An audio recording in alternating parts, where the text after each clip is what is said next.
मैं आज समस्त नारी जाति को श्राप देता हूँ कि वे अब चाहकर भी कोई बात अपने हृदय में छिपाकर नहीं रख पाएगी। तभी से बोला जाता है कि कोई भी स्त्री अपने हृदय में कोई भी बात को छुपा नहीं सकती। हेलो दोस्तों, आप सभी ने तो महाभारत जरूर देखे या पढ़े होंगे। महाभारत की एक ऐसी बात जिसे आप कभी नहीं देखे या न सुने होंगे। इतिहास के सबसे बड़े युद्ध महाभारत की कहानी आपने सुनी होगी। इसके तमाम पहलुओं घटनाओं की छोटी छोटी कई कहानियां हैं। पांडव कौरवों के बीच धर्म और अधर्म को लेकर चले इस युद्ध का परिणाम काफी भयानक था। भले ही इस युद्ध में पांडव जीत गए थे, लेकिन युद्ध के बाद उनकी दुनिया बदल चुकी थी। धर्मराज युधिष्ठिर और सर्वश्रेष्ठ धनुर्धर अर्जुन सहित कई योद्धाओं ने इस युद्ध में छल कपट का सहारा लिया। 18 दिनों तक चलने वाले युद्ध महाभारत में हर दिन कुछ न कुछ विशेष घटित हुआ, जो लोगों के लिए आज भी शिक्षा, संदेश और उपदेश की तरह है। इस युद्ध के अंत में युधिष्ठिर ने अपनी मां कुंती को श्राप दे दिया। वीडियो में आगे बढ़ने से पहले वीडियो को लाइक जरूर करें। आइए बताते हैं पूरी कहानी। महाभारत के युद्ध के बाद सभी मृत परिजनों और रिश्तेदारों का तर्पण करने के बाद पांडव 1 महीने तक गंगा तट पर रहे। धर्मराज युधिष्ठिर को देखने और उन्हें सांत्वना देने के लिए कई महान ऋषि और संत आने जाने का क्रम लगा हुआ था। इसी बीच नारद ऋषि भी युधिष्ठिर के पास गए और युधिष्ठिर की मन स्थिति के बारे में पूछा।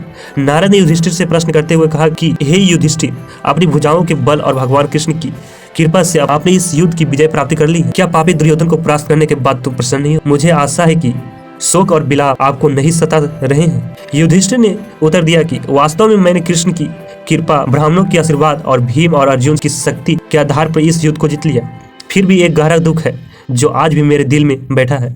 मुझे लगता है कि मेरे अपने लोभ के कारण इतनी बड़ी संख्या में स्वजनों का वध हुआ। पुत्र अभिमन्यु की मृत्यु और द्रौपदी का विलाप देखा मैं जीत को हार मानता हूँ। युधिष्ठिर ने कहा, इन सभी योद्धाओं के वध के बाद मुझे पता चला कि कर्ण मेरा भाई था।